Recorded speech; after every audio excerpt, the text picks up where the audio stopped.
Alors bonjour à tous, dans cette vidéo je vais essayer de vous expliquer la première étape du travail que je vais vous donner à faire donc, pour ce jeudi matin, qui est de préparer une image pour votre sujet la Croix-Rouge.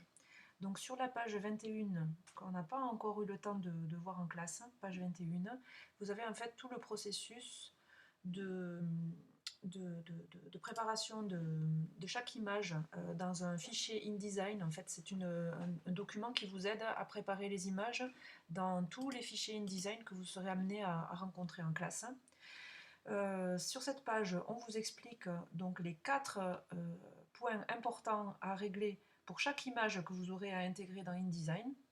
La première condition pour qu'une image soit imprimable, il faut absolument l'enregistrer en mode CMJN. Voilà. Et là, je vous explique en rouge, et j'explique ici aussi sur la palette couche qu'il faut bien vérifier qu'on a bien 4 couches cyan, magenta, jaune et noir réglées sur toutes les images dans Photoshop. La deuxième condition pour que l'image soit imprimable, c'est sa résolution. Alors on n'a pas vu encore très précisément ce que c'est que techniquement la résolution. Je prendrai le temps, je pense, de vous expliquer ça plutôt en réel. Là pour le coup, il faut toujours que l'image soit à 300 dpi, on en a déjà parlé, et on va aller voir pour la Croix-Rouge justement si cette condition est remplie ou pas. Ensuite, on a la taille d'impression. On va toujours vous demander de mettre les images réelles à taille à l'échelle réelle, c'est-à-dire à 100% de son utilisation au niveau de la taille d'impression. Ça veut dire qu'on va préparer les images pour qu'elles soient toutes aux bonnes dimensions d'utilisation de l'image dans le document InDesign.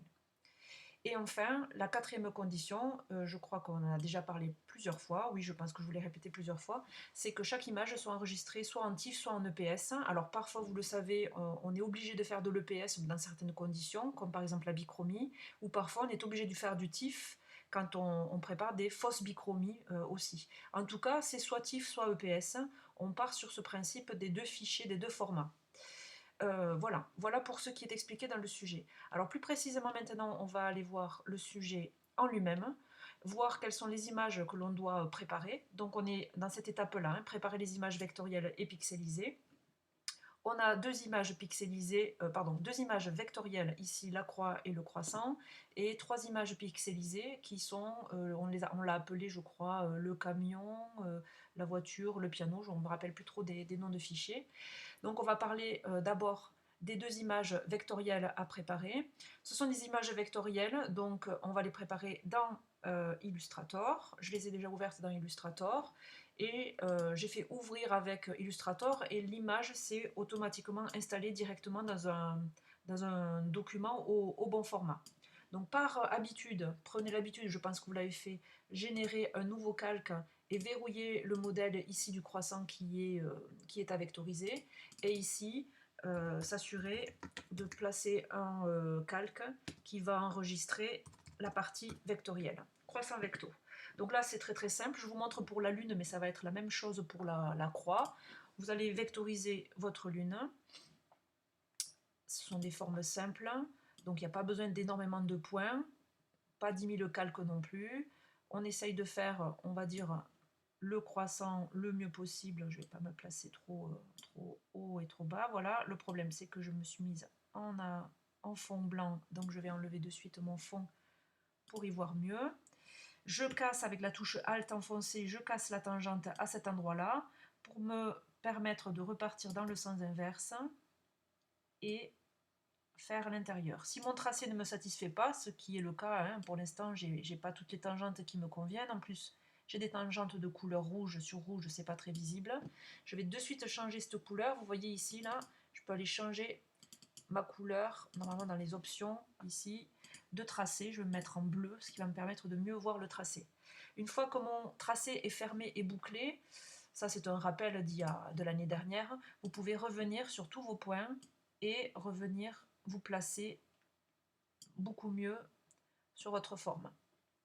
Alors tout ça, bien sûr, ça dépend de la quantité de points d'ancrage. Ce qui est important, c'est de conserver malgré tout, là je me déplace un peu, de conserver malgré tout la forme la plus harmonieuse possible.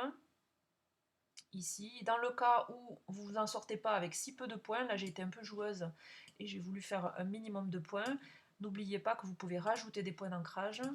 comme ici. Et voilà, là je vais régler plus ou moins mon problème de courbe.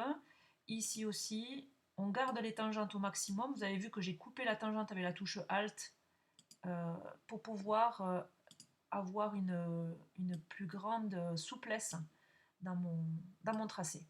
Une fois que le tracé est fait, il n'est pas vraiment parfait, il faudrait que je peaufine vraiment mes courbes. Une fois que le tracé est fait, j'applique la couleur. Alors je rappelle que la couleur, on l'avait rajoutée en plus au tableau et normalement vous l'avez noté sur le sujet. Je crois que je l'ai écrit ici sur le sujet, je l'ai rajouté. Le rouge, utilisé dans le document Croix-Rouge, c'est un M100 et un J100.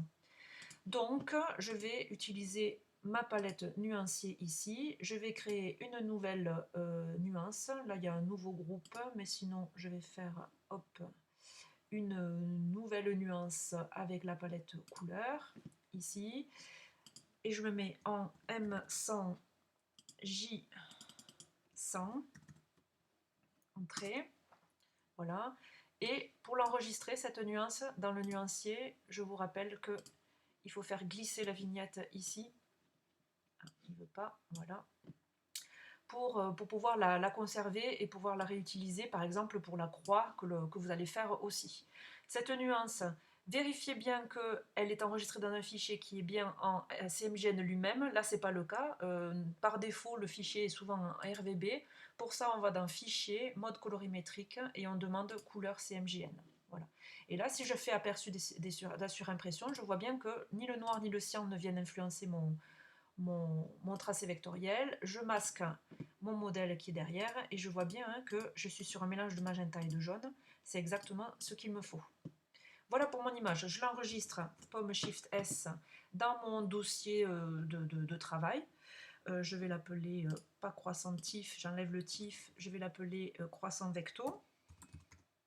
On peut garder du AI, du point AI, pas de souci. Alors je suis en CS6, mais faites en sorte de garder des versions CS5 pour pouvoir venir travailler au lycée ensuite en version CS5. Et voilà, on peut imaginer donc qu'on peut faire la même chose pour la croix. Dans InDesign, la particularité, c'est que les images, je ne vais pas les importer comme une image pixelisée, je vais les importer par copier-coller, c'est-à-dire qu'on ne va pas en faire un lien, on va faire un copier-coller du tracé vectoriel. Donc là, pour le coup, je fais un copier pomme C de mon tracé et je vais l'intégrer directement dans mon document InDesign. Alors, je vais ouvrir ici, dans InDesign, la page. Là, c'est déjà la page qui est déjà terminée, mais je vais pouvoir vous le copier aussi. Imaginons, voilà, que la lune, elle n'est pas là. Je fais pomme V et mon tracé vectoriel se copie directement. Mais là, j'ai une erreur, pomme Z. Je reviens sur Illustrator. J'ai peut-être pas bien sélectionné pomme C. Je reviens sur InDesign, pomme V. Voilà, mon tracé vectoriel est placé. C'est un bloc en lui-même qui remplace le bloc et vous n'avez plus qu'à le placer finalement en X et en Y exactement à l'endroit que vous souhaitez. Ça, c'est pour le tracé vectoriel. La deuxième donc, catégorie d'images, ce sont les images pixelisées. Les images pixelisées sur le sujet sont données avec des dimensions précises. 40 mm sur 60 que vous avez normalement noté sur votre sujet ici. Il aurait fallu que je scanne ma version écrite que l'on avait fait en classe ensemble. Donc 40 sur 60, c'est ce que je dois mémoriser. Hop, ça je ferme. J'ouvre les images avec Photoshop. Et je me retrouve donc avec des images assez pixelisées parce que bon, le scan avait un peu pixelisé les choses. Mais mon image, vous voyez, n'est pas bien préparée, bien découpée. Bon, déjà, je vois que elles ne sont pas très très droites. Alors, je vais vous montrer une petite astuce pour mettre votre image correctement droite. Ça se passe, je crois que c'est par là, je ne sais jamais trop dans quel outil. Hop. Alors c'est peut-être derrière la pipette. Voilà, derrière la pipette, vous avez un outil règle dans Photoshop. Ça, vous pouvez l'écrire sur le carnet, c'est quand même un petit truc sympathique à connaître. Et avec cet outil règle, vous allez tracer la ligne qui normalement devrait être horizontale, parfaitement horizontale dans votre image. Là, c'est le cas de mon bord d'image. Donc ça, c'est une horizontale. Mais je vois bien qu'elle n'est pas tout à fait horizontale. En fait, l'image est un peu tournée. Maintenant, je vais dans Image, rotation de l'image. et je vais demander paramétrer. En fait, cet outil-là va me proposer l'angle qu'il faudrait faire basculer avec le bon sens pour que mon image soit parfaitement horizontale en fonction de la ligne que je vais tracer ici. Donc je fais OK et vous voyez que légèrement l'image a été tournée de manière à ce que je retrouve l'horizontale parfaite.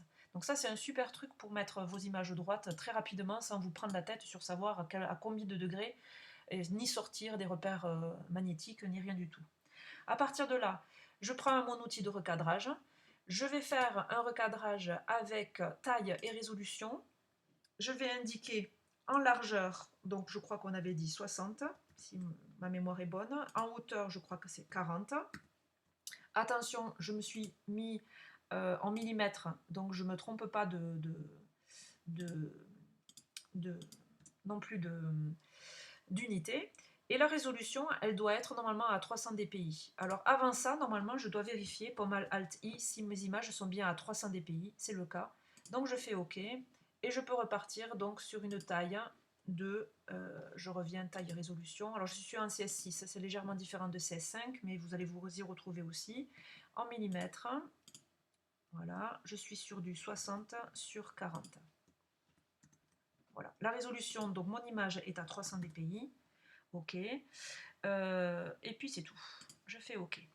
Donc là maintenant j'ai mon cadre qui va m'assurer à taille fixe d'être de 60 sur 40. Je vais me mettre au bord de mon image. Je vois qu'il y a un petit rognage aussi sur la partie photo qui se fait. Voilà. Je fais entrer. Voilà. Et je vérifie ici les bonnes dimensions de mon image. Je suis bien à 300 dpi, à 6 cm sur 4, c'est-à-dire 60 mm sur 40 mm. Ok, j'enregistre mon image, camion pointif, pomme shift S. Je l'enregistre ici et je vais l'appeler finale, par exemple. Comme ça, je sais que c'est mon image finale que je dois enregistrer. TIFF ou EPS, dans ce cas-là, c'est égal. Je dois enregistrer mon image, il n'y a pas de préparation particulière à faire à l'image, ni de bichromie, ni rien du tout. Donc je peux choisir ou l'un ou l'autre, ou le TIFF ou le PS. Je fais enregistrer, je fais OK. Et là, je quitte Photoshop pour revenir sur ma mise en page. La croix rouge, voilà. Mon bloc est vide au démarrage. Je fais pomme D, qui va aller chercher... Alors, il faut que je revienne dans mes documents. Je suis ici sur mon disque dur. Je vais aller chercher mon dossier de travail. Je me demande si je ne l'ai pas mis sur le bureau aussi. Oui, voilà. Hop. Voilà. Camion final. C'est l'image que je viens de recadrer. Je l'intègre. Et quand je clique dans l'image, je dois être sûre vraiment d'avoir un 100% ici. Et c'est ça dont je vous parle dans le cours juste au-dessus. Quand je vous dis que c'est la condition aussi d'une bonne préparation pour l'imprimerie, c'est que l'image doit être à l'échelle 100%. Ça signifie que dans InDesign ici, quand je sélectionne l'intérieur de mon image, c'est-à-dire l'image à l'intérieur du bloc, ici, je dois avoir 100% qui s'affiche. Je ne dois pas avoir une image plus grande, comme ça par exemple, ou plus petite. Elle doit s'installer automatiquement à 100% dans le bloc. Si c'était le cas, si ce n'était pas 100%, alors à ce moment-là, c'est à vous de venir changer ici le pourcentage. Les dimensions, vous voyez, sont bonnes. Voilà. Et bien sûr, elles doivent être placées à 0 à l'intérieur du bloc. Voilà. Ça, c'est à préparer pour l'ensemble des 3 images pixelisées. Le tracé vectoriel, il s'installe en copier-coller, alors que l'image pixelisée s'installe en importation, c'est-à-dire que je sélectionne le bloc, je fais pomme D et j'installe mon image à 100% dans mon bloc. Voilà pour la préparation des images. Je vais passer sur d'autres vidéos maintenant pour vous expliquer la suite.